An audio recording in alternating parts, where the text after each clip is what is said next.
ಮನುಷ್ಯರಾಗಿ ನಾವು ಹುಟ್ಟಿದವರು, ಮನುಷ್ಯರಾಗಿಯೇ ಸಾಗಬೇಕು, ದೇವತ್ವದ ಎಡೆಗೆ ಏರಬೇಕು. ಅದರ ಅಂತಿಮವಾದ ಲಕ್ಷ್ಯವೇ ಏರುವಂಥದ್ದು, ಉದ್ಧಾರ ಆಗುವಂಥದ್ದು, ಉನ್ನತಿಯನ್ನು ಪಡೆಯುವಂಥದ್ದು.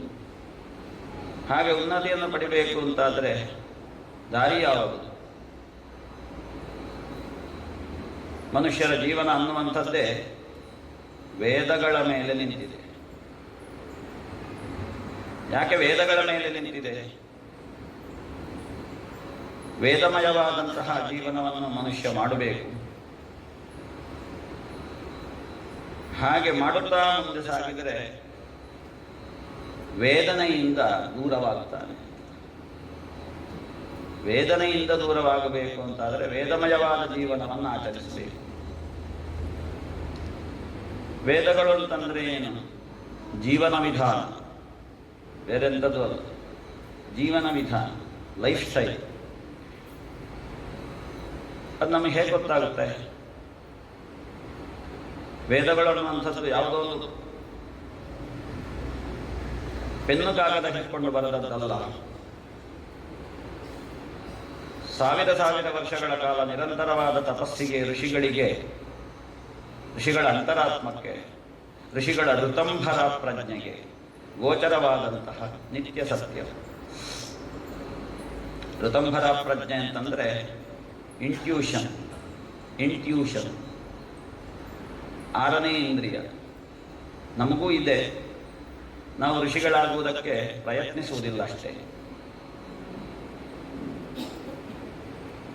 ಋಷಿಗಳ ಆ ಪ್ರಜ್ಞೆಗೆ ಕಂಡಂತಹ ಭೂತ ಭವಿಷ್ಯದ ವರ್ತಮಾನ ಕಾಲಗಳಲ್ಲಿಯೂ ನಿತ್ಯ ಸತ್ಯವಾಗಿರುವಂತಹ ಒಂದು ಜೀವನದ ದಿಗ್ದರ್ಶಕ ವೇದ ಅಂತಂದರೆ ಅದು ಎಲ್ಲಿಂದ ಋಷಿಗಳ ತಪಸ್ಸಿಗೆ ಗೋಚರಕ್ಕೆ ಬಂತು ಅಂತಂದರೆ, ಸರ್ವಾಂತರ್ಯಾಮಿಯಾದಂತಹ ಭಗವಂತ, ನಿತ್ಯ ಶುದ್ಧನಾದಂತಹ ಭಗವಂತನ ಉಸಿರಿನಿಂದ ಹೊರಹೊಮ್ಮಿದಂತಹ ರಾಶಿಗಳು, ಅದರಲ್ಲಿಯೇ ಇವತ್ತು ಜಗತ್ತು ನಿಂತಿದೆ, ಭಾರತ ದೇಶ ನಿಂತಿದೆ. ಆ ಭಗವಂತನನ್ನೇ ನಾವು ಅರಿಯುವುದಕ್ಕೆ ಅಸಾಧ್ಯರಾದಾಗ ಭಗವಂತನ ಉಸಿರಿನಿಂದ ಹೊರಟದ್ದು ನಮಗೆ ಹೇಗೆ ಅರ್ಥ ಆಗುತ್ತೆ?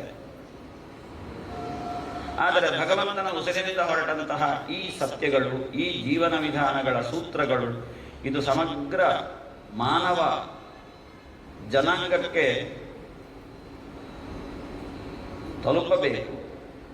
ಮಾನವ ಜನಾಂಗದ ಸಂಪತ್ತು ಭಗವಂತನ ಆ ಉಸಿರಿನಿಂದ ಹೊರಟಂತಹ ರಾಶಿಗಳು. ಸಂಪತ್ತು ಅಂತಾದರೆ ಏನು ಮಾಡುವುದು? ಅರ್ಥ ಆಗುವುದಿಲ್ಲವಲ್ಲ. ಭಗವಂತನೇ ಅರ್ಥ ಆಗದೇ ಇದ್ದಾಗ ಭಗವಂತನ ಉಸಿರಿನ ವ್ಯಾಪಕತೆ ಹೇಗೆ ಅರ್ಥ ಆಗ್ತದೆ? ಅದನ್ನು ಕಂಡಂತಹ ಋಷಿಮುನಿಗಳು ವೇದದಲ್ಲಿ ಹೇಳಿದಂತಹ ಯಾವ ಜೀವನ ವಿಧಾನ ಉಂಟು ಅದು ಎಲ್ಲ ಜನಮಾನಸಕ್ಕೆ ತಲುಪಬೇಕು. ಎಲ್ಲರಿಗೂ ವೇದಾರ್ಥಗಳು ಸಿಗಬೇಕು. ವೇದಾರ್ಥಗಳು ಸರ್ವರಿಗೂ ಸಿಗಬೇಕು. ಆ ಒಂದು ದೂರದೃಷ್ಟಿಯನ್ನು ಕಂಡಂತಹ, ಅರ್ಥ ಮಾಡಿಕೊಂಡಂತಹ ಋಷಿಮುನಿಗಳು ವೇದಗಳಲ್ಲಿ ಹೇಳಿದಂತಹ ಯಾವ ಈ ವಿಚಾರಗಳುಂಟು ಅದನ್ನು ಬೇರೆ ಬೇರೆ ಕಥಾನಕಗಳ ಮೂಲಕ, ಬೇರೆ ಬೇರೆ ಆಖ್ಯಾನಗಳ ಮೂಲಕ, ಉಪಾಖ್ಯಾನಗಳ ಮೂಲಕ ಜನಸಮಾಜಕ್ಕೆ ಕೊಟ್ಟರು, ಲೋಕಕ್ಕೆ ಕೊಟ್ಟರು. ಅಂತಹ ಮಹಾ ಕೊಡುಗೆಗಳೇ ಪುರಾಣಗಳು. ಇದು ಹೊಗೆಯನ್ನು ತೆಗೆಯುವ ಆರಾಧನೆ, ಹೊಗೆಯನ್ನು ತೆಗೆಯುವ ಆರಾಧನೆ. ಇಲ್ಲಿ ಏನು ಯಜ್ಞ? ನನ್ನನ್ನು ನಾನು ಸಪ್ತಾಹ ಯಜ್ಞಕ್ಕೆ ಆಹುತಿ ಕೊಡುವುದೇ ಯಜ್ಞ, ಸಮರ್ಪಣೆ ಮಾಡುವುದೇ ಯಜ್ಞ. ಇಲ್ಲಿ ಅನ್ಯಮನಸ್ಕರಾಗಕೂಡದು ಯಾರೂ ಕೂಡ.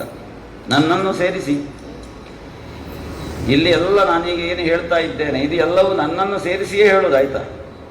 ಈ ಬಟ್ಟೆಗೆ ಬೇತೆ ರೂಲ್ಸ್ ಉಂಡಪ್ಪಗ ನಾಲಜ್ಜಿ ನಾನು ತೊಂಜಿ ಮುಳ್ಪ ನಾನು ಇನ್ನೂ ಹೇಳಿದೆ ನಿಮಗೆ ಇಲ್ಲೆಲ್ಲ ಒಂದೇ ಅಂತ. ನಾವು ಸ್ವಲ್ಪ ನಿಮ್ಮಿಂದ ಮೇಲೆ ಕೂತ್ಕೊಳ್ತೇವೆ ಅಂತಷ್ಟು ಬಿಟ್ಟರೆ ಅದು ಈ ಯಜ್ಞದ ವಿಧಿ, ಈ ಸಪ್ತಾಹದ ವಿಧಿ ಅಷ್ಟೇ. ಇದು ಶುಕಪೀಠ ಅಂತ ಇದಕ್ಕೆ ಹೆಸರು. ಶುಕಪೀಠ ಯಾವತ್ತೂ ಕೂಡ ಪ್ರೇಕ್ಷಕರ ಪೀಠಕ್ಕಿಂತ 1 ಇಂಚಾದರೂ ಎತ್ತರದಲ್ಲಿರಬೇಕಂತೆ. 1 ಇಂಚು ಎತ್ತರದಲ್ಲಿದ್ದರೆ ನಿಮ್ಮ ಮುಖ ನನಗೆ ಕಾಣೋದಿಲ್ಲ. ಯಾರೆಲ್ಲ ಬಂದಿದ್ದೀರಿ, ಯಾರೆಲ್ಲ ಕೇಳ್ತೀರಿ ಅಂತ ನನಗೆ ಕಾಣಬೇಕು. ಅದಕ್ಕೆ ಬೇಕಾಗಿ ನಾವಿಷ್ಟು ಎತ್ತರದಲ್ಲಿ ಕೂತದ್ದು. ಹಾಗಾದರೆ ಇಲ್ಲಿ ಹೇಳುವಂತಹ ಎಲ್ಲ ನಿಯಮಗಳು, ಶ್ರವಣ ಮಾಡಬೇಕು, ಕೇಳಬೇಕು, ಪೂಜಿಸಬೇಕು, ಇದೆಲ್ಲವೂ ಕೂಡ ಎಲ್ಲರಿಗೂ ಏಕಪ್ರಕಾರವಾದಂತಹ ನಿಯಮ. ಇಂತಹ ಈ ಸಪ್ತಾಹ ಯಜ್ಞದಲ್ಲಿ 7 ದಿವಸಗಳ ಕಾಲ ಹೇಗೆ ಕೇಳಬೇಕು? ಇಲ್ಲಿ ಕೇಳುವುದಕ್ಕೆ ಪ್ರಮಾಣ ಪತ್ರ ಯಾವುದು, ಸರ್ಟಿಫಿಕೇಟ್ ಯಾವುದು? ಯಾವ MA PhD ಇದು ಸರ್ಟಿಫಿಕೇಟ್ ಅಲ್ಲ. ಅದನ್ನು ಮಿಗಿಲು ಎನಿಸುವಂಥ, ಅದಕ್ಕಿಂತಲೂ ಮಿಗಿಲೆನಿಸುವ, ಅದಕ್ಕಿಂತಲೂ ಎತ್ತರದಲ್ಲಿ ನಿಲ್ಲುವ ಭಕ್ತಿ ಮಾತ್ರ ಇಲ್ಲಿಗೆ ಪ್ರಮಾಣ ಪತ್ರ. ನನ್ನನ್ನು ನಾನು ಭಕ್ತಿಯ ಮೂಲಕವಾಗಿ ಕೃಷ್ಣನಿಗೆ ಸಮರ್ಪಣೆ ಮಾಡಬೇಕು, ಸಮರ್ಪಣೆ ಮಾಡ್ತೇನೆ ಹೇಳುವಂತಹ ಏನು ಭಾವನೆ ಉಂಟು, ಹೃದಯದ ಭಾವನೆ, ಆ ಭಕ್ತಿ ಹೇಳುವಂತಹ ಪ್ರಮಾಣ ಪತ್ರದ ಮೂಲಕ ಕೃಷ್ಣನಿಗೆ ನಮ್ಮನ್ನು ಸಮರ್ಪಿಸಿ ಬಿಡುವಂಥ ಒಂದು ಹಿನ್ನೆಲೆ ಇರುವ ಕಾರಣ ಇದು ಯಜ್ಞ. ಹೋಮದಲ್ಲಿಯೂ ಹಾಗೆ ಅಲ್ವಾ? ಒಂಜಿ ಗಣಹೋಮ ಮಾಡ್ಕೊಂಡ ಅಲ್ಪ ಏರೇನ ಆರಾಧನೆ ಮಾಡ್ಕೊಳವು, ಗಣಪತಿ ದೇವರನ್ನ ಆರಾಧನೆ ಮಾಡ್ಕೊಳಮ ಅಂತ. ಅವಾಗ ಗಣಪತಿ ದೇವರನ್ನ ಆರಾಧನೆ ಮಾಡ್ಕೊಂಚಿನ ಸಮಯ ಕಾಲ ಆರೆನ ಉದ್ದೇಶಕ್ಕೆ ನಮ್ಮ ದ್ರವ್ಯ ತ್ಯಾಗ ಅಂಜಿ ಪ್ರಸಾದ ಅಂದ ಮಾಡ್ಕೋತ. ಯಾಕೆ ನಮ್ಮ ಅಷ್ಟದ್ರವ್ಯ ಅಂದ ಪಣಪುನ, ಆ ಅಷ್ಟದ್ರವ್ಯನ ಆಹುತಿ ಕೊರ್ಪುನ ಗಣಪತಿ ದೇವರನ್ನ ಉದ್ದೇಶಕವಾದ. ಇಂದು ಮುಳ್ಪ ಹೋಮ ಅಗ್ನಿಸ್ಪರ್ಶ ಇಂಚಿತ್ ನವದಾಲ ಇಚ್ಚಿ ಕೃಷ್ಣದೇವರನ ಸಂಕಲ್ಪಟ್ಟು ಆಹುತಿ ಕೊರ್ಪನಂಚಿನ ದ್ರವ್ಯವೋ ಒಂದು ಕೆಂಡ ನಮ್ಮ ಶರೀರ. ಆ ಶರೀರನ ಭಕ್ತಿಯಿಂದ ಪಣಪನಂಚಿನ ಮಾಧ್ಯಮಟ್ಟು ಭಟ್ರನಗಳು ಮಾತ್ರ ಹೋಮ ಮಾಡ್ಪುನ ಕಾಲಟ್ಟು ಆಜ್ಯಾಹುತಿ ಕೊರ್ಪೆರತ್ತ ಎತ್ತತ ನೈನ್ ಇಂಚ ಆಹುತಿ ಕೊರ್ಪೆರತ್ತ ಒಯ್ಟು ಕೊರ್ಪನ ಕೈಟ್ಟ ಐಕೊಂಜಿ ನಿಕ್ಕಳು ಕೊಂಡ್ಪುನಂಚಿನ ಚಮಚ ಅಂದಿಪ್ಕೊಂಡು ಆ ಚಮಚಟ್ ಐಕೆ ನಮ್ಮ ಬೇತೆ ಕೊಡ್ಪುನ ಆಹುತಿ ಕೊರ್ಪನ ಮುಳ್ಪ ಈ ಶರೀರ ಅಂದ ಪಂಡ್ಪುನಂಚಿನ ಸಮಿತ್ ನಿಕ್ಕಳೈಕ್ ಬಟ್ಟ ನಕ್ಕಳು ಸಮಿತ್ ಕೊರ್ಪೆರತ್ತ ಆ ಸಮಿತ್ ಮುಳ್ಪೋ ಒಂದು ಗಂಟೆ ನಮ್ಮ ಶರೀರನೇ ಸಮಿತ್. ಈ ಸಮಿತ್ತನ ಆಹುತಿ ಕೊರ್ಪನ ಇಂಚ ಅಲ್ಪ ಆ ಚಮಚ ಅಂದ ಅಂಟ ಮುಳ್ಪ ಭಕ್ತಿಯಿಂದ ಕೊಡ್ಪನಂಚಿನ ಚಮಚ. ಭಕ್ತಿ ಅಂತ ಹೇಳುವಂತಹ ಸ್ರುವದಲ್ಲಿ ನಮ್ಮ ಶರೀರವನ್ನು ಕೃಷ್ಣನಿಗೆ ಸಮರ್ಪಣೆ ಮಾಡುವುದು. ಇಲ್ಲಿ ಅದುವೇ ಪ್ರಧಾನವಾದ ಹೋಮ. ಹೇಗೆ ಅಂತ ಕೇಳಿದರೆ ಶ್ರವಣದ ಮೂಲಕವಾಗಿ ಅವನ ಸೇವೆ, ಕೇಳುವುದರ ಮೂಲಕವಾಗಿ ಅವನ ಅರ್ಚನೆ, ಇದುವೇ ಇಲ್ಲಿ ಪ್ರಧಾನವಾದ ಮಾಧ್ಯಮ, ಪ್ರಮಾಣ ಪತ್ರ. ಅದಿಲ್ಲದಿದ್ದರೆ 1000 ಜನ ಇದ್ದರೂ ಕೂಡ ಯಾವ ಪ್ರಯೋಜನವೂ ಇಲ್ಲ. ಕೇಳುವವರು ಭಕ್ತಿಯುಳ್ಳವರು 4 ಜನ ಇದ್ದರೂ ಕೂಡ 4 ಪುರುಷಾರ್ಥಗಳನ್ನು ಸಾಧಿಸುವಷ್ಟು ಸಾಮರ್ಥ್ಯ ಆ ಕೇಳುವಿಕೆಗೆ ಇದೆ. ಹೇಗೆ ಕೇಳಬೇಕು? ಭಕ್ತಿ ಹೌದು, ಭಕ್ತಿಯಿಂದ ಕೇಳಬೇಕು. ಆ ಭಕ್ತಿ ಯಾವ ಸ್ವರೂಪದ್ದು ಹೇಳ್ತಾರೆ. ನಿಗಮ ಕಲ್ಪತರೋರ್ಗಲಿತಂ ಫಲಂ ಶುಕಮುಖಾತ್ ಅಮೃತದ್ರವ ಸಂಯುತಂ ಪಿಬತ ಭಾಗವತಂ ರಸಮಾಲಯಂ ಮುಹುರಹೋ ರಸಿಕಾಃ ಭುವಿ ಭಾವುಕಾಃ. ಈಗಷ್ಟೇ ಹೇಳಿದ ಹಾಗೆ ವೇದಗಳ ಸಾರ, ಸಮ್ಮರಿ. ಓ ವೇದಗಳ ಮರಿಯತ್ತು ಒಂದು ಸಮ್ಮರಿ. ವೇದಾರ್ಥಗಳಿರುವಂತಹ ಒಂದು ಬಹುದೊಡ್ಡ ಸಂಪತ್ತು. ನಿಗಮ ಕಲ್ಪತರೋರ್ ಗಲಿತಂ ಫಲಂ, ವೇದಾರ್ಥಗಳನ್ನು ಹೊಂದಿದಂತಹ ಒಂದು ಹಣ್ಣು. ಯಾವುದು? ಭಾಗವತ. ಈ ಹಣ್ಣು ಬೀಳ್ತಾ ಇರುವಾಗ ಅದು ಭೂಮಿಗೆ ಸ್ಪರ್ಶ ಆದದ್ದು ಹೇಗೆ? ಎಲ್ಲವೂ ಭೂಮಿಗೆ ಬಿದ್ದಾಗ ಹುಳದಿಂದ ಕೂಡಿರ್ತದೆ, ಹೌದಾ?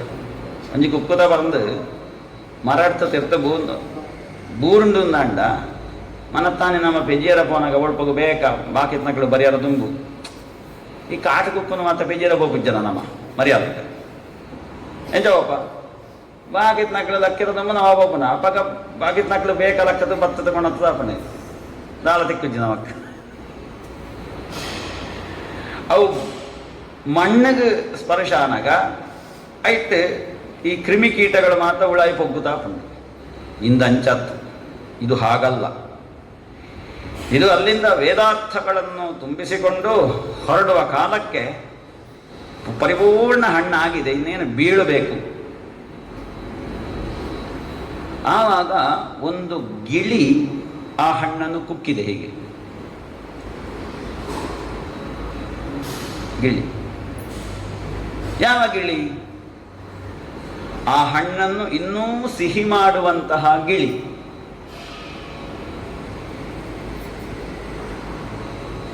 ಏರನ ಊರುಟು ಗಿಳಿ ಕುಕ್ಕು ಒಂದೊಂದು ಉಂಡ ಒಂದು ಜಾತಿ ಉಂಡತ್ತ ಕುಕ್ಕುಟ ಒಂಜಿ ಜಾತಿ ಉಂಡು ಗಿಳಿ ಕುಕ್ಕು ಒಂದು ಎಂಚವತ್ತನ ಗಿಳಿ ಕುಕ್ಕು. ಈ ಗಿಳಿ ಕುಕ್ಕಿದ ಕಾರಣ ಅದು ಗಿಳಿ ಕುಕ್ಕು ಒಂದು. ಇನ್ನೊಂದು ಗಿಳಿ ಕುಕ್ಕು ಅನ್ನುವಂಥದ್ದು ಇಡೀ ಮಾವಿನ ಹಣ್ಣಿನ ಪ್ರಪಂಚದಲ್ಲಿ ಅತ್ಯಂತ ಸಿಹಿ. ಇನ್ನು ರಸಾಯನ ಮಾಡ್ತದ ತಿನಿಯರ ಭಾರಿ ಅಡ್ಡೆ ಹಾಕೊಂಡು ಬೊಕ್ಕ ಓ ವಾ ರಸಾಯನ ಎಲ್ಲ ಕೊಡ್ತಿದೆ ಆತ ಚೀಪೆ. ಅಂಥ ಗಿಳಿ ಕುಕ್ಕಿದಂತಹ ಹಣ್ಣು ಇದು. ಇನ್ನೇನು ಬೀಳಬೇಕು ಅಂತಾಗಿದೆ, ಅಷ್ಟೊತ್ತಿಗೆ ಈ ಗಿಳಿ ಬಂದು ಅದನ್ನು ಕುಕ್ಕಿದೆ. ಗಿಳಿ ಯಾವಾಗ ಹಣ್ಣನ್ನು ಕುಕ್ಕುವುದು? ಅದು ಸರಿಯಾಗಿ ಹಣ್ಣಾದರೆ ಮಾತ್ರ, ಅದು ಸಿಹಿ ಇರುವ ಹಣ್ಣನ್ನು ಮಾತ್ರ ಕುಕ್ಕುವುದು. ಕೇಳಿಬೇಕಾದ್ರೆ ಹೋಗಿ ಅದರ ಹತ್ರ. ಆ ಗಿಳಿ ಕುಕ್ಕಿದಾಗ ಅದು ಮತ್ತೂ ಆಪ್ಯಾಯಮಾನವಾಗಿ ಆಸ್ವಾದ್ಯಮಾನವಾಗಿ ಇರ್ತದೆ. ಇಲ್ಲಿ ಯಾವುದು ಗಿಳಿ? ಇಲ್ಲಿ ಶುಕ ಅನ್ನುವುದೇ ಗಿಳಿ. ಶುಕ ಅಂದರೆ ಗಿಳಿ. ಸಂಸ್ಕೃತದಲ್ಲಿ ಶುಕ ಅಂತ ಹೇಳುವ ಶಬ್ದಕ್ಕೆ ಕನ್ನಡ ಅರ್ಥ ಗಿಳಿ ಅಂತ. ಯಾವ ಶುಕ? ಯಾವ ಗಿಳಿ?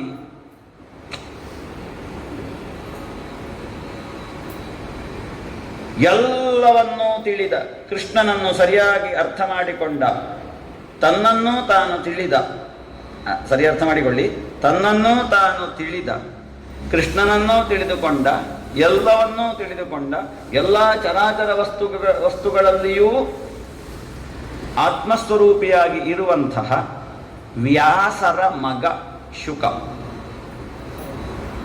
ವೇದವ್ಯಾಸರು, ಈ ಪುರಾಣಗಳನ್ನೆಲ್ಲ ರಚಿಸಿದವರು ವೇದವ್ಯಾಸರು. ಆ ವೇದವ್ಯಾಸರ ಮಗ ಶುಕ ಮಹರ್ಷಿ ಅಂತ. ಹುಟ್ಟು ಆತ್ಮಜ್ಞಾನಿ. ಹುಟ್ಟುವಾಗಲೇ ಕೃಷ್ಣನನ್ನು ತಿಳ್ಕೊಂಡು ಬಂದದ್ದು. ನಮ್ಮ ಕೆಲವು ಪಣಪಾತ ಆಯ್ತವು ಅಯ್ಯ ಪುಟ್ಟನಾಗನೇ ಬುಳ್ಳಿದ ಚಮಚನ ಬಾಯಿಟ ಪಾಡೋಂತ ಪುಟ್ಟು ನಾನು ಜಜ್ಜ ಆಗರ್ಭ ಶ್ರೀಮಂತ ಅಂತ ಅದರ ಅರ್ಥ. ಅದಕ್ಕೆ ಇಷ್ಟುದ್ದ ವಾಕ್ಯ ಮಾಡೋದು. ಹುಟ್ಟುವಾಗಲೇ ಶ್ರೀಮಂತರು ಅಂತ. ಇವನು ಹಾಗೆ ಹುಟ್ಟುವಾಗಲೇ ಇವ ಶ್ರೀಮಂತ. ಯಾವ ಶ್ರೀಮಂತಿಕೆ? ಅವನಲ್ಲಿ ಆ ಶ್ರೀಮಾನ್, ವಿಷ್ಣು ಸಹಸ್ರನಾಮದಲ್ಲಿ ಬರುವ ಶ್ರೀಮಾನ್, ಅವನನ್ನು ಹೊಂದಿದವನು ಶ್ರೀಮಂತ.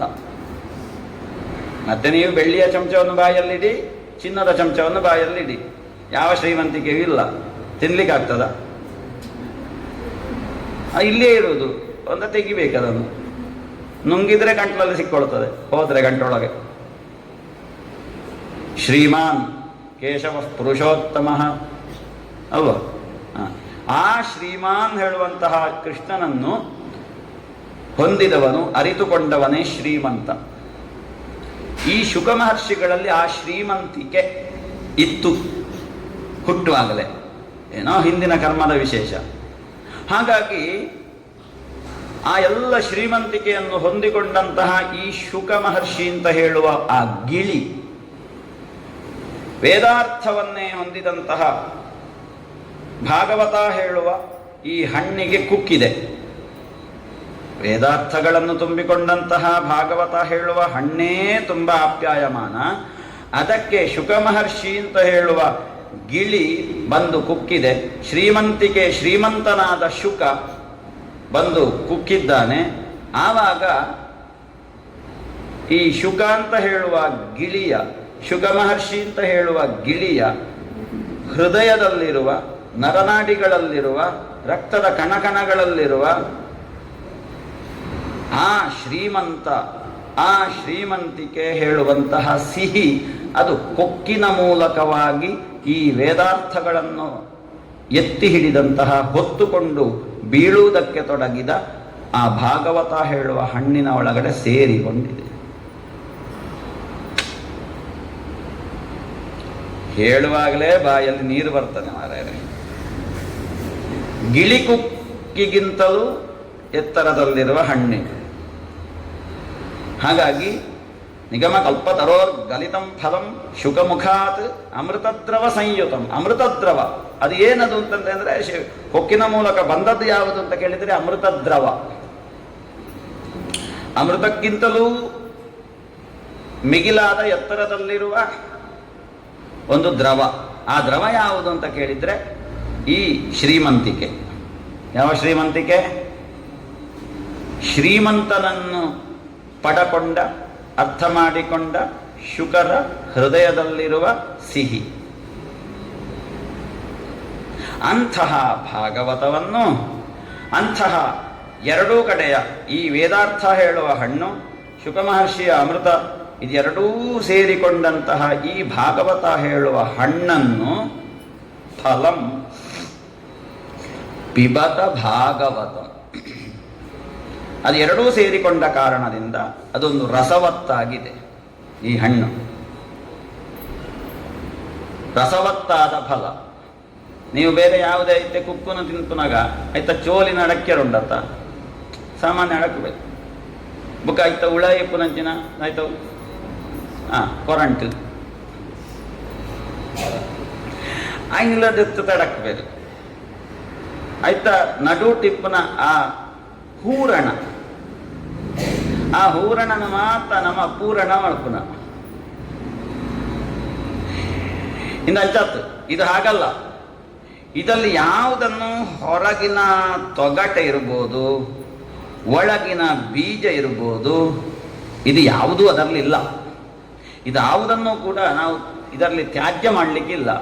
ಹೊರಗೆ ಒಳಗೆ ಆ ನಡುವಿನಲ್ಲಿ ಎಲ್ಲ ಇಡೀ ಹಣ್ಣು ಪೂರ್ತಿ ರಸದಿಂದಲೇ ಕೂಡಿದೆ. ಅಂತಹ ಆ ಹಣ್ಣನ್ನು ಪಿಬತ, ಕುಡಿರಿ. ಹಣ್ಣನ್ನು ಕುಡಿಲಿಕ್ಕಾಗ್ತದೆ? ಹಣ್ಣನ್ನು ಕುಡಿಯುವುದು ನಮ್ಮ ನೀರು ಬರ್ಪನಾಗ ಎಂಚ ಬರ್ಪ ಜೀಪುತ ರೇಡಿಯೇಟರ್ಗೆ ನೀರು ಪಾಡ್ನಾಗ ಎಂಚ ಗಡ ಗಡ ಗಡ ಗಡ ಗಡ ಗಡ ಗಡ ಅಂದು ಮೈಪ್ಯರ ಉಂಡತ್ತ ದಿಂಜಾವಡ ಅಂಚ ನೀರು ಬರ್ಪನ ಕ್ರಮ ಅಂಚ ಇನ್ನು ಅಂಚತ್ತು ಒಂದು ಎಂಚಂದ ಗಂಡ ಯಾವುದೇ ಒಂದು ಹಣ್ಣನ್ನು ನಾವು ತಿನ್ನುವಾಗ, ಒಂದು ಹಣ್ಣಿನ ರಸವನ್ನು ಕುಡಿಯುವಾಗ ಹೇಗೆ ಕುಡಿತೇವೆ? ಒಂಜಿ ಜ್ಯೂಸದ ಅಂಗಡಿಗೆ ಹೋತು ಅಲ್ಪ ಆಯ್ತಂಡ ಒಂಜಿ ಜ್ಯೂಸ್ ನಾವು ಬರ್ಪನ ಅಯ್ನಿ ಪರತ ಪಿದಾಯ ಬಂದಾಗ ಏತು ಬರ್ತಾಪಂಡು ಅಂಜಿ 3/4 ಗಂಟೆ ಕೊಡ್ತೀಯ ಇನ್ನು ಪರದ ಬಿದಾಯ ಬಂದಾಗ. ಯಾಕೆ? ಅದನ್ನು ನಾವು ಒಂದೊಂದೇ ಸಿಪ್ ಸಿಪ್ ಸಿಪ್ ಮಾಡೋದು. ಯಾಕೆ? ಅದರಲ್ಲಿ ಸಿಪ್ಪೆ ಇಲ್ವಲ್ಲ. ಸಿಪ್ಪೆ ಇಲ್ಲದ ಕಾರಣ ಅದನ್ನು ಸಿಪ್ ಮಾಡ್ತೇವೆ ನಾವು. ಅದನ್ನು ಹೇಗೆ ಆನಂದ, ಆವಾಗ ಯಾವ ಮನೆಯ ಸಮಸ್ಯೆ ನೆನಪಾಗುವುದಿಲ್ಲ ನೋಡಿ. ಒಂದು ಮಾವಿನ ಹಣ್ಣು ಜ್ಯೂಸು ಕುಡಿಯುವಾಗ ಯಾವುದಾದ್ರೂ ಮನೆಯ ಸಮಸ್ಯೆ ನೆನಪಾಕೊಂಡ ಇರಂಗಿ ಹೆಚ್ಚಿ ಅದು ಹಾಗೆ ಅದನ್ನು ಆನಂದದಿಂದ ಸುಖ ಪಡ್ತಾ ಕುಡಿತೇವೆ. ಆವಾಗ ಮನೆ ಯಾವ ಸಮಸ್ಯೆಗಳು ನೆನಪಾಗುವುದಿಲ್ಲ. ಬಾಕಿದ್ದವರ ಸಮಸ್ಯೆ, ಬಾಕಿದ್ದವರ ಕುರಿತಾಗಿ ನಾವು ಚರ್ಚೆ ಮಾಡ್ತೇವೆ ಜ್ಯೂಸ್ ಕುಡಿತಾ. ಎಂಚ ಈ ಅನುಭವಿಸುತ್ತಾ ಏನು ಕುಡಿತೇವೆ ನಾವು, ಅದೇ ರೀತಿಯಲ್ಲಿ ಈ ಭಾಗವತವನ್ನು, ಈ ಭಾಗವತ ಹೇಳುವಂತಹ ರಸವತ್ತಾದ ಹಣ್ಣನ್ನು ಪಿಬತ ಭಾಗವತಂ ರಸಂ ಕುಡಿಬೇಕು. ಉದಯವಾಣಿ ಪೇಪರ್ ಓದಿ ಲೆಕ್ಕ ಇಂದೇನೆ ಓದನಾವತ್ತು ಕೇಳಿನಾವು ಅತ್ತು ಟಿ ವಿ ನ್ಯೂಸ್ ಕೊಂಡ್ಪೇರತ್ತ ಹೆಡ್ಲೈನ್ಸ್ ಅಂಚಲಾತ್ತಿಂದೇನೆ ಓದು ನಾವು ಅಥವಾ ಕೇಳಿ ನಾವು. ಇದನ್ನು ಕೇಳುವಾಗ ಹೇಗೆ ಅಂತ ಕೇಳಿದರೆ, ಇದನ್ನು ಓದುವಾಗ ಹೇಗೆ ಅಂತ ಕೇಳಿದರೆ ಅನುಭವಿಸುತ್ತಾ ಓದಬೇಕು, ಅನುಭವಿಸುತ್ತಾ ಕೇಳಬೇಕು. ಹಾಗೆ ಕೇಳಿದವಾಗ ಆ ಹಣ್ಣು, ಆ ಹಣ್ಣಿನ ರಸ ನಮ್ಮ ಎಲ್ಲ ರಕ್ತದ ಕಣಕಣಗಳಲ್ಲಿಯೂ ನರನಾಡಿಗಳಲ್ಲಿಯೂ ಕೂಡ ಹೋಗಿ ಸೇರ್ತದೆ. ಸರ್ರಗ ಪತ್ತನ ಒಂದು ಉಂಡತ್ತ ತಿಂದು ನಾವು ಅಥವಾ ಪನ್ನಾವು ಸರ್ರಗ ಪತ್ತೊಡು.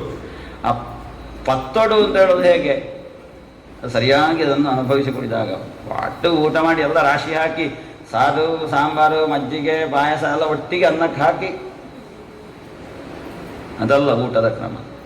ಅನುಭವಿಸುತ್ತಾ ಹಂತ ಹಂತವಾಗಿ ಊಟ ಮಾಡ್ತಾ ಹೋಗಬೇಕು. ಇದೇ ರೀತಿಯಲ್ಲಿ ಈ ಭಾಗವತ ಹೇಳುವಂತಹ ಹಣ್ಣನ್ನು ಕುಡಿಬೇಕಷ್ಟು ಸಿಹಿ. ಯಾಕಂದ್ರೆ ಈರೆಗೆ ಅರ್ಥ ದಿಕ್ಕು. ಅನುಭವಿಸುತ್ತಾ ಅದನ್ನು ಓದಬೇಕು, ಅನುಭವಿಸುತ್ತಾ ಅದನ್ನು ಕುಡಿಬೇಕು. ಹಾಗೆ ಎಲ್ಲಿಯವರೆಗೆ ಕುಡಿಯುವುದು? ಏತು ದಿನ ನಾವೈತೆ ಒಂಜಿ ದಿನ ಮುಗಿ ಉಂಟು ಬತ್ತಂದು ನಾಳೆ ಇಪ್ಪನೇ ಆಜಿ ದಿನ ಅವು ಆಜಿ ಬುಕ್ಕ ನಮ್ಮ ಲೋಕಕ್ಕೆ ಪ್ರವೇಶ ಪುನಃ ಗೋಡೆ ಇರೋಡೆ ವಾಪಸ್ ಎಂದಿತ್ತು ಮುಗಿ ಬುಕ್ಕ ನಮ್ಮ ಓಡೆಗೆ ಹೋಪನ ಓಡೆಗುಲ ಪೋಯರೆಜ್ಜಿ ಮುಳ್ಪನೇ ಇಪ್ಪಡು ಪಂಡ ಕೃಷ್ಣದೇವರನ ಸಂಚಾರದ ವಠಾರಟೇ ನಮ್ಮ ಇಪ್ಪಡು ಪಂಡ ನಮ್ಮ ಹೃದಯದ ಉಳಾಯಿ ಆ ದೇವರನ ಕುಳ್ಳಾವಡು ಆರೆನ ಒಟ್ಟೊಟ್ಟಿಗೆ ನಮ್ಮ ಇಪ್ಪಡು ಒಡೆಗೆ ಪೊಂಟಲ್ಲ ಇಕಡೆ ಒಡೆಗೆ ಓಡಂಟದ ತೋವಳಿ ಅಲ್ಲಂಜಿ 14 ತಾರೀಕಿಗೆ ಮಧ್ಯಾಹ್ನ ಒಣಸಾಯಿ ಬುಕ್ಕ ಯಾನ ಕೇಣಿರ ಬರ್ಪುಜಿ ಆಂಟ ಯಾನ ಕೇಣ್ಣ ಈತೆ ಇಕಡೆ ಓಡೆಗೆ ಓಡಂಟಲ್ಲ ಪೋತು ಇಪ್ಪುಲೆ ಆಂಟ ಕೃಷ್ಣದೇವರನ ಒಟ್ಟೊಟ್ಟಿಗೆ ಇಪ್ಪುಡು ಆರು ಪೋಯಿನಾಡೆಗೆ ನಮ್ಮ ಪೋಡು ನಮ್ಮತ್ತೆ ಕೇಣ್ಣವೇ ಆತೆ ಎಂಕಳೆ ನಂಗೆ ಸರಿಯಾಯಿನ ಸಾದಿನ ತೋಜಾತ ಕೊರ್ಲೆ ಅಂದ ಪಡ್ಪನ ವಿಷಯ ಅಪಗ ಆ ಒಂದು ಹಿನ್ನೆಲೆಯಲ್ಲಿ ನಾವು ಎಲ್ಲಿಯವರೆಗೆ ಇದನ್ನು ಕುಡಿಬೇಕು ಅಂತಂದ್ರೆ, ಎಲ್ಲಿಯವರೆಗೆ ಇದನ್ನು ಸ್ವೀಕಾರ ಮಾಡಬೇಕು, ಆನಂದಿಸಬೇಕು ಅಂತ ಕೇಳಿದರೆ ಆಲಯಂ ಎನ್ನ ಶರ್ರಟು ಏತ್ ದಿನ ಈ ಜೀವ ಇಪ್ಪುಂಡು ಆ ಜೀವ ಇಪ್ಪುನ ಮುಟ್ಟ ಯಾನಿಂದೇನೆ ಓದೋಡು ಯಾನಿಂದೇನೆ ಕೇಳೋಡು ಯಾನಿಂದೆಟ್ಟು ಸಂಚಾರ ಮಾಡಿಕೊಡು. ನಮ್ಮ ಜೀವನ ಎಲ್ಲಿಯವರೆಗೆ ಉಂಟು ಅಲ್ಲಿಯವರೆಗೆ ನಾನು ಇದನ್ನು ಕುಡಿಬೇಕು. ಎಲ್ಲಿ ಸಪ್ತಾಹ ಇದ್ರು ಓಡಿ ಬರಬೇಕು. ಎಲ್ಲಿ ಕೆಲವರಿದ್ದಾರೆ ಎಲ್ಲಿ ಸಪ್ತಾಹ ಆಗಿದ್ರು ಕೂಡ ನನಗೆ ಕೆಲವರು ಮುಖ ಪರಿಚಯ ಎಲ್ಲ ಕಾಣ್ತದೆ. ಹಾಗೆ ಬರಬೇಕು, ಹಾಗೆ ಬರಬೇಕು. ಇದು ನಿರಂತರತೆ ಅಂತ. ಇದು ಎಲ್ಲಿಯೋ ಇದಕ್ಕೆ ರಿಟೈರ್ಮೆಂಟ್ ಒಂದು ಇಜ್ಜಿ ಅಜಿಪ್ಪ ಅನಗ ರಿಟೈರ್ಮೆಂಟ್ ಬಾಕಿತ್ ನಾಯ್ಕೊಂಡು అంటే ఇందకి రిటైర్మెంట్ ఏ పందుకెండ ఆ ఉళాయిత ఆ శక్తి ఏ ముಳ್ಪಾಡ್ತ ರಿಟೈರ್ಮೆಂಟ್ ದೆತ್ತೊಂತ ಬಿದಾಡುಂಡು ಅಪ್ಪಾಗ ಇಂದಕ್ಕೆ ಸ್ಟಾಪ್. ಅಪ್ಪಾಗ ರಿಟೈರ್ಮೆಂಟ್ ಆದ ಪಿದಾಡ್ನಾಗ ಸರಿಯಾಯಿನ ಕ್ರಮಟ್ಟು ಬುಡುಗಡೆ ಹಾಕೊಂಡು ಇಂಚಂಟ ಮುಳ್ಪನೆ ಪ್ರೇತ ಸ್ವರೂಪಟ ತಿರುಗಂಟು ಇಪ್ಪು. ಹಾಗಾಗಿ ಜೀವನ ಪರ್ಯಂತವಾಗಿ ನಾವು ಕುಡಿಬೇಕಿದನ್ನು. ಇದು ನಮ್ಮ ಮಕ್ಕಳಿಗೂ ಪ್ರೇರಣೆಯಾಗಬೇಕು. ನಮ್ಮ ಮಕ್ಕಳು ಇದೇ ಒಂದು ಸಂಸ್ಕಾರದಲ್ಲಿ ಸಂಸ್ಕೃತಿಯಲ್ಲಿ ಮುಂದೆ ಸಾಗಬೇಕು. ಅಂತಹ ಈ ಭಾಗವತವನ್ನು ಜೀವನ ಪರ್ಯಂತವಾಗಿಯೇ ನಮ್ಮ ಸಂಪತ್ತು ಅಂತ ನಾವು ಪರಿಗ್ರಹಿಸಬೇಕು. ಹೇಗೆ ಪರಿಗ್ರಹಿಸಬೇಕು, ಹೇಗೆ ಕೇಳಬೇಕು ಅಂತ ಕೇಳಿದರೆ ಅಲ್ಲೇ ಹೇಳಿದರು 2 ಶಬ್ದದಲ್ಲಿ, ರಸಿಕಾಹ ಭುವಿ ಭಾವುಕಾಹ. ಇದನ್ನು ನಾವು ಕೇಳುವಾಗ ರಸಿಕರಾಗಬೇಕು. ಇದರಲ್ಲಿರುವ ರಸವನ್ನು ಹಿಡ್ಕೊಳ್ಳುವಂತಹ ಅಭ್ಯಾಸ ಮಾಡಬೇಕು. ಇದು ಪ್ರಾಯಶಃ ಇಲ್ಲಿ ಬಂದು ಸೇರಿದ ಅವರಿಗೆ ಮೊದಲ ಬಾರಿ ಅಂತ ಕಾಣ್ತದೆ.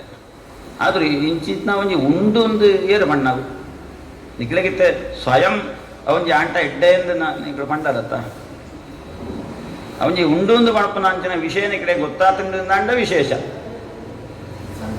ಓ ಸ್ವಲ್ಪ ಹಾಂ ಅಪಗ ಅವು ಮಾತ್ರ ಜೀವನಟ್ಟು ಬೋಡು ಸತ್ಸಂಗ ಈ ಎಡ್ಡೆ ಜನಕ್ಕಳು ಸೇರಿನಾಡೆಗೆ ನಮ್ಮ ಪೋತು ಸೇರಿ ನಾವು ದೇವಸ್ಥಾನಗ ಅಪಗ ವಾರಗೊರ ದೂರ ಇತ್ತಂಡ ವಾರಗೊರ ದರ್ಶನ ಮಾಡ್ಕೊ ನಾವು ಅಂಚೆ ಮಾಡ್ಕೊಂಡು ಇತ್ತಂಡ ಈ ಸಂಗತಿಗಳು ಮಾತ್ರ ತಲೆತ್ತವಳಾಗಿ ಹೋಗ್ಬೋದು. ಅವಾಗ ರಸಿಕರಾಗಬೇಕು. ಕುಡಿಯುವಾಗ ಹೇಗಿರುವ ರಸ, ಅದರಲ್ಲಿರುವಂತಹ ರಸವನ್ನು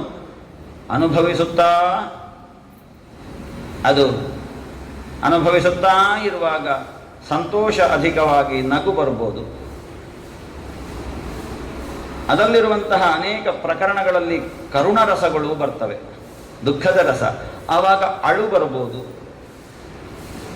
ಇದೆಲ್ಲ ಇಲ್ಲಿ ಸ್ವೀಕಾರ್ಯವಾದದ್ದು. ಇದೆಲ್ಲವೂ ಕೂಡ ಇಲ್ಲಿ ಬರಲೇಬೇಕು. ಸುಮ್ಮನೆ ಕಥೆ ಓದುವಾಗ ಹಿಂಗೆ ಕೇಳ್ತಾ ಇರುವುದು ತಲೆ ಅಡ್ಡ ಹಾಕ್ಕೊಂಡು ಅದು ಪ್ರಯೋಜನ ಇಲ್ಲ. ಹಾಗಾಗಿ ರಸಿಕರಾಗಬೇಕು. ಹೇಗಿರುವ ರಸಿಕರು ಅಂತ ಕೇಳಿದರೆ ಭಾವುಕ ರಸಿಕರು. ಇಲ್ಲಿ ಸಂತೋಷ ಆದಾಗ ನಗು ಬರಬೇಕು. ಪಾರಾಯಣ ಮಾಡ್ತಾ ಇದ್ದ ಹಾಗೆ ಇದ್ದಕ್ಕಿದ್ದಾಗ ಒಂದು ಕಡೆಯಲ್ಲಿ ನಗು ಬಂತು, ಅದು ಸರಿಯಾದ ಕ್ರಮ. ಪಾರಾಯಣ ಮಾಡ್ತಾ ಇರುವಾಗ ಎಲ್ಲೋ ಒಂದು ಕಡೆ ಅಳು ಬಂತು, ಅದು ಸರಿಯಾದ ಕ್ರಮ. ಇವನಿಗೆ ಓದಲಿಕ್ಕೆ ಗೊತ್ತುಂಟು ಅಂತ ಅರ್ಥ. ಓದಲಿಕ್ಕೆ ಎಲ್ಲರೂ ಓದ್ತಾರೆ, ಆದರೆ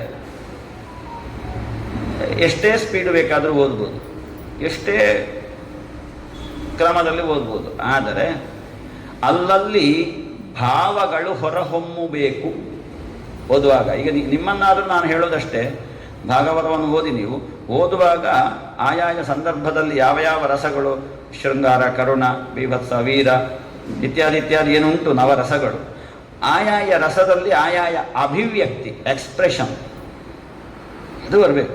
ಅದು ಅಲ್ಲಿದ್ದವರಿಗೆ ಮಾತ್ರ ಅಲ್ಲ, ಆ ಪಾತ್ರಕ್ಕೆ ಮಾತ್ರ ಅಲ್ಲ, ನಮಗೂ ಬರಬೇಕದು. ಇದರಲ್ಲಿ ಹೇಗೆ ಹೋಗುವ ಕ್ರಮ ಅಂತ ಕೇಳಿದರೆ, ನಾವು ಆ ಭಾಗವತದಲ್ಲಿ ಯಾವ ಯಾವ ಪಾತ್ರಗಳು ಬರ್ತವೆ ಆ ಪಾತ್ರಗಳಲ್ಲಿ ನಾವು ಒಂದು ಪಾತ್ರವಾಗಬೇಕು. ಇಲ್ಲಿ ಅನೇಕರಿಗೆ ಗೊತ್ತುಂಟು ನಾವು ಹೇಗೆ ಇದನ್ನಿಲ್ಲಿ ಪಾರಾಯಣ ಮಾಡ್ತೇವೆ, ಹೇಳ್ತೇವೆ ಅಂತ. ನಾವು ಆ ಪಾತ್ರವಾಗಿ ಹೊರಹೊಮ್ಮಬೇಕು. ಇದು ನಿಜವಾದ ಕೃಷ್ಣಾರಾಧನೆ. ಆದ್ದರಿಂದ ಅಂತಹ ಒಂದು ಅದ್ಭುತವಾದ, ಇನ್ನೆಲ್ಲವೂ ನಿಮಗೆ ಸಿಗದೇ ಇರುವಂತಹ ಒಂದು ಮಹಾಶಕ್ತಿ ಇದರಲ್ಲಿ ನಿತ್ಯದಿಂದಲೂ ನೂತನವಾಗಿಯೂ ನಮಗೆ ಸಿಗ್ತದೆ. ಅಂತಹ ಭಾಗವತವನ್ನು 7 ದಿವಸಗಳ ಕಾಲ ಸಪ್ತಾಹ ಯಜ್ಞ, ಅದರ ಕುರಿತಾಗಿ ಹೇಳ್ತಾರೆ, ಸಪ್ತಾಹ ಯಜ್ಞ ಬೇಕು ಅಂತ ಇದ್ರೂ ಸಿಗದೇ ಇರುವಂಥದ್ದು, ಬೇಡ ಅಂತ ಇದ್ರೂ ಕೂಡ ನಿಮ್ಮನ್ನಿಲ್ಲಿ ನಿಲ್ಲಿಸುವಂಥದ್ದು. ಇದು ಇದರ ಶಕ್ತಿ.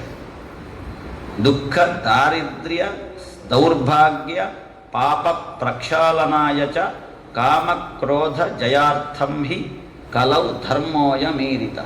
ಯಾಕೆ ಸಪ್ತಾಹ ಯಜ್ಞ ಮಾಡಬೇಕಂತೆ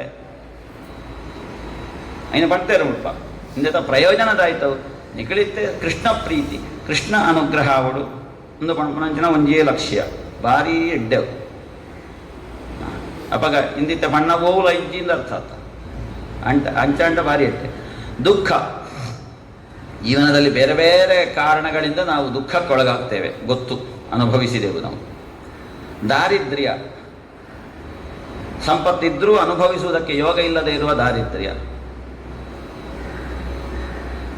ಒಳ್ಳೆಯ ಆರೋಗ್ಯ ಉಂಟು, ಇರುವ ಸಂಪತ್ತನ್ನು ಅನುಭವಿಸುವುದಕ್ಕೆ ಯೋಗ ಇಲ್ಲದೆ ಇರುವ ದಾರಿದ್ರ್ಯ. ಆದರೆ ಆರೋಗ್ಯ ಉಂಟು, ಅನುಭವಿಸುವುದಕ್ಕೆ ಸಂಪತ್ತಿಲ್ಲ, ಅಂತಹ ಒಂದು ದಾರಿದ್ರ್ಯ. ಆರೋಗ್ಯವೂ ಉಂಟು, ಸಂಪತ್ತು ಉಂಟು, ಹೇಗೆ ಅನುಭವಿಸಬೇಕು ಅಂತ ಗೊತ್ತಿಲ್ಲದೇ ಇರುವ ದೌರ್ಭಾಗ್ಯ, ದಾರಿದ್ರ್ಯ. ಹೀಗೆ ದಾರಿದ್ರ್ಯದಲ್ಲಿ ಬೇರೆ ಬೇರೆ ಪ್ರಕಾರಗಳುಂಟು. ಇನ್ನೊಬ್ಬನ ಅಡಿಯಾಳಾಗಿರುವಂತಹ ದಾರಿದ್ರ್ಯ, ನಿತ್ಯವೂ ಕೂಡ ತಿರ್ಗೊಂತೆ ಪುನಃ ಅದೊಂದು ಮಲ್ಲ ದಾರಿದ್ರ್ಯ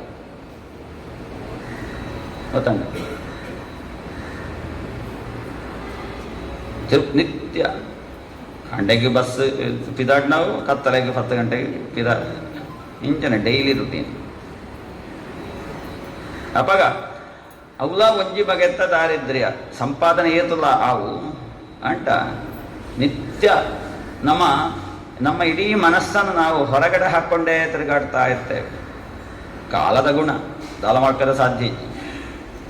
ಇಂತಹ ದಾರಿದ್ರ್ಯ ದೌರ್ಭಾಗ್ಯ ಎಲ್ಲವೂ ಉಂಟು. ಏನೂ ಇಲ್ಲದಂತಹ ಪರಿಸ್ಥಿತಿ, ದೌರ್ಭಾಗ್ಯ ಎಲ್ಲ ಉಂಟು. ಮಕ್ಕಳುಂಟು, ಸಂತತಿ ಉಂಟು, ಅದುಂಟು ಇದುಂಟು. ಯಾವುದು ಕೂಡ ನಮ್ಮ ಕೈಯೊಳಗಡೆ ಇಲ್ಲ. ಜೋಕಳು ಮಣ್ಣೇನು ಕೇಳಿದ್ದೇರು ಕಂಡೆಗೆ ಪೋಯ್ನಾಳು ಪಿದ ಬಯ್ಯಕ್ಕೆ ಬಂದಾಗ ಏತೇತೋ ಬರ್ತಾಪುಂಡು ಕತ್ತಲೆ ಹಾಕೊಂಡು ಆಯ್ತ ಮಾಡ್ಪಾಳು ಗೊತ್ತಾಪುಜ್ಜಿ. ನಿತ್ಯದ ಕಾಲಘಟ್ಟ ಅಪಗ ಅಂತಹ ಒಂದು ದೌರ್ಭಾಗ್ಯ ಇತ್ತದ ಪ್ರಯೋಜನ ಉಂಡ ಅಂದು ನಮ್ಮ ಮನಸ್ಸು ಕೆಲವೊಂದು ಸರ್ತಿ ಆಪುಂಡು ಬರ್ಪುಂಡು. ಹಾಗಾದರೆ ದುಃಖ ದಾರಿದ್ರ್ಯ ದೌರ್ಭಾಗ್ಯ ಇದನ್ನು ತೆಗೆಯುವುದಕ್ಕೆ, ಇದನ್ನು ನಿವಾರಣೆ ಮಾಡುವುದಕ್ಕೆ ಪ್ರಪಂಚದಲ್ಲಿ ಏಕೈಕ ರಾಮಬಾಣ ಯಾವುದು ಅಂತ ಕೇಳಿದ್ರೆ ಭಾಗವತ ಸಪ್ತಾಹ.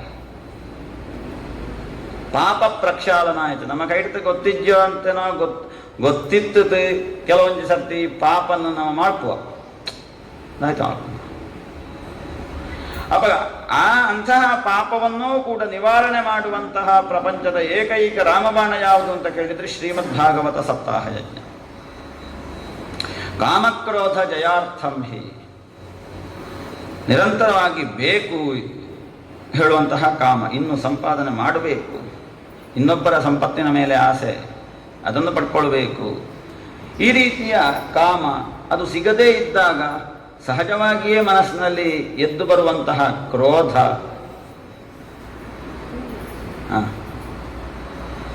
ಆವಾಗ ಅದರಿಂದ ಬುದ್ಧಿ ವಿಭ್ರಮ ಆಗುವುದು, ಅದರಿಂದ ಆಪತ್ತು ಬರುವಂಥದ್ದು.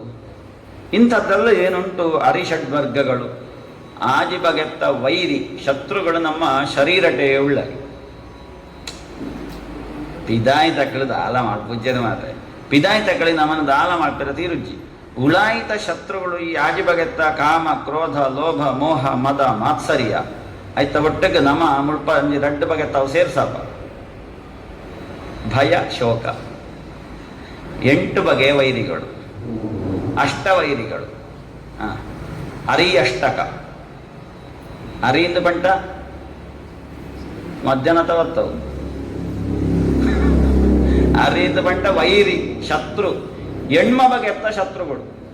ಇಂದು ಈತು ಕಾಮಕ್ರೋಧ ಲೋಭ ಮೋಹ ಮದ ಮಾತ್ಸರ್ಯ ಮುಖಂಜಿ ರಡ್ಡು ಭಯ ಶೋಕ. ಇಂದು ಇಡೇಟಿಯನ್ನು ಕೇಳಿಯರುಂಡು ನಿಕ್ಲೇಟ ಪ್ರಶ್ನೆ ಇಂದು ಬಾಕಿತ್ನ ಪ್ರವಚನಕಾರ ಲೆಕ್ಕತ್ತು ಎಂಕ ಕೇಳ್ನೋಡು ಒಂದಿತ್ತಂಡ ಅಪ್ಪ ಕೇಳುವೇನು ಏರೇಟ ಬೋರ್ಡ್ ಅಂಟಲ್ಲ ಅಪ್ಪಗ ಪಣೋಡ ಅಂಚಾತ್ ನಿಕ್ಕಿಳನ ಕೆಬಿನ್ ಎಂಕು ಕೊರಡಿಡಿ ನಿಕ್ಕಿಳನ ಕಣ್ಣನ್ನೆಲ್ಲ ಕೆಬಿಯಾತ ಮಾರ್ಪಾಡು ಮಾಡ್ಬೋದು, ಕೆಬಿನೆಲ್ಲ ಕಣ್ಣಾತ ಮಾರ್ಪಾಡು ಮಾಡ್ಬೋದು. ಅಂಚಾಂಟ ಮಾತ್ರ ಅಂಚಾತ್ ರಪ್ಪ ಯಾನೊಂಜಿ ಪ್ರಶ್ನೆಗೆ ಎಂಟ ಪಣೋಡ ಇತ್ತೆ ನಿಕ್ಳು ವಾ ಸ್ವರೂಪಟ ಉಳ್ಳ ಎಲ್ಲೊಂಜಿ 7ನೇ ಒಂದು ಆಯ್ತವು 14 ತಾರೀಕು ಗಾನಾಗ ನಿಕ್ಳು ಇಂಚೆ ಪೆರವಲ್ ಒಂಜಿ ಹೊಸತನ ಬೋ ಅವು ಬರೋದು ಐಕ್ ನಿಕ್ಳಿಗೆ ಅಪಗ ಪ್ರಶ್ನೆದ ಮೂಲಕ ಒಂಜೊಂಜಿ ಡೋಸ್ ಇಂಜೆಕ್ಷನ್ ಕೊರೋಣ ತಿಪ್ಪುವೆ. ಅದಿಲ್ಲಿ ಯಾರು ಸೇರಿದ್ರು ಆಗ್ಬೋದು ರಪ್ಪ ಹೇಳಿ ಅಂತ ಯಾರು ಬೇಕಾದರೂ ರೆಡಿ ಇರಬೇಕು. ಹೀಗೆ ಏನೋ ಮಕ್ಕಿಕ ಮಕ್ಕಿಂದ ಪಣಪರತ ಅಂಚ ಅತ್ತು ಒನ್ವೇ ಅತ್ತು ಎಂದು ಇತ್ತದ ಲೆಕ್ಕ ಚತುಷ್ಪಥ ಪೋಪನವು ಬರ್ಪನವು ಅಂತ ಆಪಂಡವು ಇಂಚ ಅಪಗ ಈ ಪಾಪ ಕಾಮಕ್ರೋಧ ಜಯಾರ್ಥಂ ಹಿ, ಈ ಕಾಮಕ್ರೋಧಾದಿಗಳದಾಯ್ತ ಉಂಡು ಹೆಣ್ಮ ಬಗೆತ್ತ ವೈರಿಳು ಶತ್ರುಗಳು. ಅಂತಹ ಶತ್ರುಗಳನ್ನು ನಿವಾರಣೆ ಮಾಡುವುದಕ್ಕೆ ಪ್ರಪಂಚದಲ್ಲಿ ಏಕೈಕ ಸಾಧನ ಯಾವುದು ಅಂತ ಕೇಳಿದ್ರೆ ಶ್ರೀಮದ್ ಭಾಗವತ ಸಪ್ತಾಹ ಯಜ್ಞ. ಕಲವು ಧರ್ಮೋಜ ಮೀರಿತಃ ಹಾಗಾದ್ರೆ ಯಾಕೆ ಇದು ಕಲಿಯುಗದ ಧರ್ಮ, ಆಚರಣೀಯವಾದ ಧರ್ಮ ಅಂತ ಹೇಳಿದ್ರು ಅಂತಂದ್ರೆ ನಾವು ಇದರಲ್ಲೇ ಇವತ್ತು ಹೊರಳಾಡ್ಕೊಂಡು ತೊರಳಾಡ್ಕೊಂಡು ತೂರಾಡ್ಕೊಂಡಿರ್ತೇವೆ. ದುಃಖ, ದೌರ್ಭಾಗ್ಯ, ದಾರಿದ್ರ್ಯ ಯಾರಿಗಿಲ್ಲ, ಪಾಪ ಯಾರು ಮಾಡುವುದಿಲ್ಲ, ಕಾಮಕ್ರೋಧ ಯಾರು ಗೆದ್ದಿದ್ದಾರೆ, ಎಲ್ಲವೂ ಉಂಟು. ಹಾಗಾದ್ರೆ ಇದನ್ನು ನಾವು ದಾಟಬೇಕು ಅಂತ ಆದರೆ ಏಕೈಕವಾದ ಮಾರ್ಗ ಇದು. ಈ ಹಿನ್ನೆಲೆಯಲ್ಲಿ ಯಾಕೆ ಇಷ್ಟೆಲ್ಲ ಇದಕ್ಕೆ ಪೀಠಿಕೆ ಹೇಳ್ತಾ ಇದ್ದೇನೆ ಅಂತಂದ್ರೆ, ಇಲ್ಲಿ ಹೇಳುವಂತಹ ಪ್ರತಿಯೊಂದು ಶಬ್ದಗಳು, ಪ್ರತಿಯೊಂದು ಕಥೆಯೂ ಕೂಡ ನಮ್ಮ ಹೃದಯದ ಒಳಗೆ ಹೊಕ್ಕು ಆವರಿಸಿ ಬಿಡಬೇಕು. ಸದ್ಯೋ ಹೃದಯವರುಧ್ಯತೆತ್ರ ಕೃತಿಭಿ ಶುಶ್ರೂಷುಭಿಸ್ತಕ್ಷಣ. ಇದರ ಪ್ರತಿಯೊಂದು ಅಕ್ಷರದಲ್ಲಿಯೂ, ಪ್ರತಿಯೊಂದು ಶಬ್ದದಲ್ಲಿಯೂ, ಪ್ರತಿಯೊಂದು ವಾಕ್ಯದಲ್ಲಿಯೂ, ಪ್ರತಿಯೊಂದು ಶ್ಲೋಕದಲ್ಲಿಯೂ, ಪ್ರತಿಯೊಂದು ಅಧ್ಯಾಯದಲ್ಲಿಯೂ, ಪ್ರತಿಯೊಂದು ಸ್ಕಂಧದಲ್ಲಿಯೂ ಕೃಷ್ಣ ಇದ್ದಾನೆ. ಈ ಕೃಷ್ಣ ಯಾರು ಶ್ರದ್ಧೆಯಿಂದ ಈ ಕಥೆಯನ್ನು ಕೇಳ್ತಾರೆ ಅವರ ಸದ್ಯೋ ಹೃದಯವರುಧ್ಯತೆ, ಅವರ ಹೃದಯವನ್ನು ಆವರಿಸಿ ಬಿಡ್ತಾನಂತೆ. ಸರಿಯಾಗಿ ಕೇಳುವವರಿಗೆ, ಕಥೆಯನ್ನು ಕೇಳುವವರಿಗೆ ಈ ಭಾಗವತದಲ್ಲಿ ಒಂದು ಹೆಸರುಂಟು. ಎಷ್ಟು ಚಂದದ ಹೆಸರು ಗೊತ್ತುಂಟು, ಅದು ಕೃತಿ ಅಂತ. ಹೇಗೆ? ಕೃತಿ ಅಂತ. ಕರ್ನಾಟಕ ಪುದಾರಾತಿಪ್ಯಲ್ವ ಯಾರು ಆಯನ ಪುದಾರಂಚನ ಕೃತಿಯಿಂದ ಪಂಟ ಏರು ಕೆಂಡ ಪುಣ್ಯ ಮಾಡ್ತಾನ ಕಡೆಗೆ ಭಾಗವತಟ ಪುದಾರ ಕೃತಿ ಎಂದು ಅಪಗ ಕುಳ್ಳ ನಾವು ಎದುರ ಕುಳ್ಳ ನಾವು ಬಾರಿ ಎಡ್ಡಾಂಡ್. ಈ ಕೃತಿಗಳಿಗೆ ಕೇಳಬೇಕು ಅಂತ ಅನಿಸ್ತದೆ, ಕಥೆ ಕೇಳಬೇಕು, ಕೃಷ್ಣ ಕಥೆಯನ್ನು ಕೇಳಬೇಕು ಅಂತ ಅನಿಸ್ತದೆ. ಕೇಳ್ತಾ ಇದ್ದ ಹಾಗೆ ಈ ಕೃಷ್ಣ ಹೃದಯದ ಒಳಗಡೆ ನಮ್ಗೆ ಗೊತ್ತಾಗದ ಹಾಗೆ ಬಂದು ಪ್ರವೇಶ ಮಾಡಿ ಆವರಿಸಿ ಅಪ್ಪಿ ಹಿಡ್ಕೊಳ್ತಾನೆ. ಹಾಗಾಗಿ ಎಷ್ಟು ಶಕ್ತಿ ಇದಕ್ಕೆ. ಅಂಥದ್ದು ಪರೀಕ್ಷಿತನಿಗೆ ಕೇಳುವಂತಹ ಭಾಗ್ಯ ಬಂದಿದೆ ಜೀವನದಲ್ಲಿ. ಕೊನೆಯ ಕಾಲದಲ್ಲಿ 7 ದಿವಸಗಳ ಜೀವಿತಾವಧಿ ಇರುವ ಹಂತದಲ್ಲಿ ಯಾಕೆ ಈ ಶಾಪ ಬಂತು, ಯಾಕೆ ಅವ ಯಾರು ಅನ್ನುವುದನ್ನು ನಾವೀಗ ಕೇಳಬೇಕು. ಇದಿಷ್ಟು ನಿಮ್ಮನ್ನು ಇದರ ಸುತ್ತ ತಿರುಗುವುದಕ್ಕೆ ಹೆಣೆದಂತಹ ಸಂಗತಿಗಳು. ಇನ್ನು ಇದರ ಒಳಗಡೆ ಹೋಗುವ, ಯಾಕೆ ನಿಮ್ಮನ್ನಿಲ್ಲಿಟ್ಟು ನಿಮ್ಮ ಸುತ್ತ ಇದನ್ನು ಹೆಣೆದದ್ದು ಯಾಕೆ ಅಂತಂದರೆ ತಪ್ಪಿಸ್ಕೊಂಡು ಜಾರಿಕೊಂಡು ಹೋದರೆ ಅಲ್ವಾ. ಇನ್ನೀಗ ನಿಮ್ಮ ಸುತ್ತ ಇರುವಂತಹ ಈ ಏನು ಸಂಗತಿಗಳು ಇದು ನಿಮಗೆ ರಕ್ಷಣೆಯನ್ನು ಕೊಡ್ತದೆ.